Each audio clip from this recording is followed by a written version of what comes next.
Hello class 8 and welcome to the social science class. So students, if you remember, then in the last class we started with lesson number 2 from your social and political life textbook, and the name of the lesson is Understanding Secularism. So when I was explaining you the introduction part of the lesson, I told you about the meaning of secularism and a secular state as well, isn't it? So what do you mean by secularism?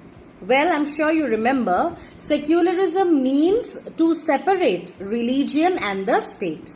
Okay, so separation of religion from state in itself is called secularism. And a secular state is one where there is no state religion. Okay, all religions are given equal importance, and the government does not take any biased decision for any religion whatsoever. Like I gave you the example of India. So in India, since we all follow secularism, therefore the government has not declared, and the government does not even have the power to declare any religion to be the official religion of India. So although majority of the population in India belongs to the Hindu religion, but still the Hindus are not considered to be the superior people. Okay, so in India we call it a secular state because we have a total separation of the state and the religion. And also our constitution has not given any constitutional recognition to be the official religion to any particular religion. So although we are Hindus mostly, but still even Hindu is not an official language. You may be a Hindu, you may be a Christian, a Muslim, a Sikh, whatever religious practices you may have. But if you are an Indian, then you are equal in the front of law. Okay, so this was what I explained you. Again, I also gave you an example of non-secular state.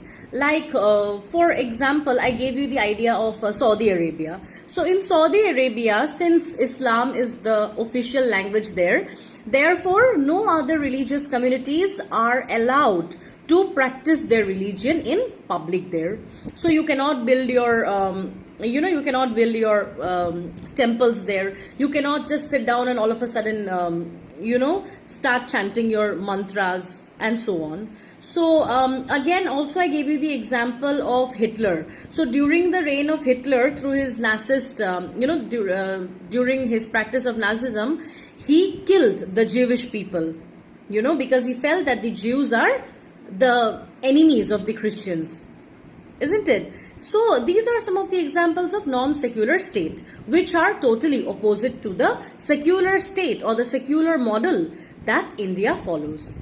So students, today we will discuss as to why it is important to follow secularism. That means why it is important to keep the state and the religion away from each other. Why can't both of these go hand in hand? So this is what we are going to discuss today. And this topic is given in page number 20 of your textbook. So you all can open your textbook and see the topic which is given. Why is it important to separate religion from the state? So the first point as to why we need to keep both these aspects separate is in order to ensure that a country is running democratically. See students, in a democratic country, there are people belonging to different communities, there are people belonging to different religious groups. But if the rule of a country is given in the hands of those people who follow the majority religion, in that case, there may be oppression in the country. And if there is oppression, then democracy will cease to exist. So in order to ensure that all the religious groups, they live peacefully, they live unitedly, and also to ensure that the country is running in a democratic manner, it is very necessary to keep the religion away from the state. Let me give you an example here. Like in India, suppose in India, Hinduism is declared to be the state religion. In that case, the Hindus, they might have a tendency, to prove themselves to be superior than any other religious groups in the country. And that is why they may try to suppress them and dominate them, just like Hitler used to do in Germany, isn't it? So in order to ensure that all the minorities, all the religions, everybody is able to get equal power, equal share in the decision making process, it is very important to keep religion and state separately. So if there is tyranny, if there is rule by force by a particular religious group, in that case, I told you already, there will be disturbance in the country. There will be disturbance in the democratic running of the country as a whole. And then there won't be any peace, there won't be any unity. And the democratic structure of the society of the country will be damaged as a whole. Again, you already know that we are given the freedom to follow our religion by the constitution, isn't it? So today, by any chance, if the majority community get the upper hand in the decision making process, in that case, they may develop a tendency to violate the fundamental rights of the other religious communities to practice their religion as they want. So in order to ensure that democracy is run fruitfully and also to ensure that there is unity in the country, there is no disturbance, no oppression, no suppression in the country, it is very necessary to ensure that the majority as well as the minority get the same kind of treatment when it comes to religion. Okay, so the first reason as to why we need to keep the state and the religion separate is to ensure the proper running of democracy in a country and also to ensure unity in the country, be it among the majorities, be it among the minorities. It is very important so that we enjoy our fundamental rights without any difficulty.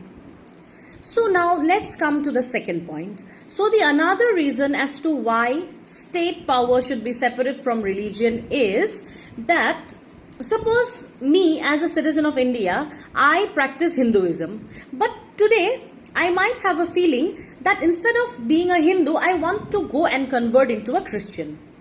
So I have the full right to convert myself to any other religion if I want. So today I am not liking a practice of the Hindu society. In that case, I have the full right to go and to join another religious community. So because we have this fundamental right to preach any religion we want, so in order to protect our own individual like and dislike, it is very necessary to keep the state and the religion separate from each other. In other words, it helps us to protect the freedom to exit from such a system which we are not happy about. Like for example, in your book also if you see the example is given regarding untouchability. So an untouchable person is regarded to be somebody who is very much polluted, who does not have, equal status like the other Hindu castes. But me as a Hindu, I do not like this discriminatory system.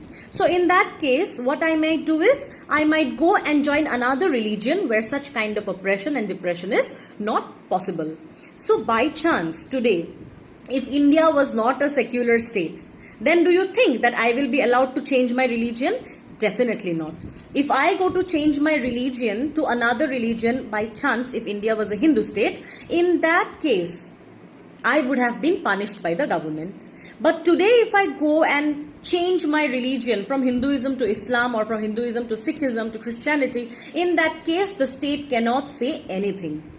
I have the full right to practice the religion I want, and I also have the full right to protect and to practice what I like and to exit from what I do not like.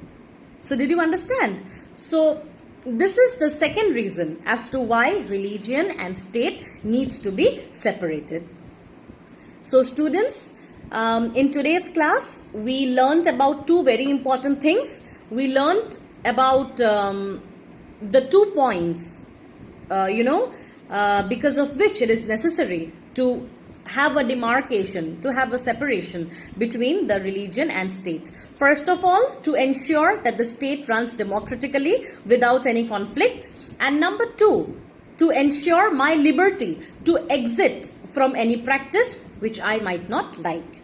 So these are the 2 reasons as to why separation of religion and state is very necessary.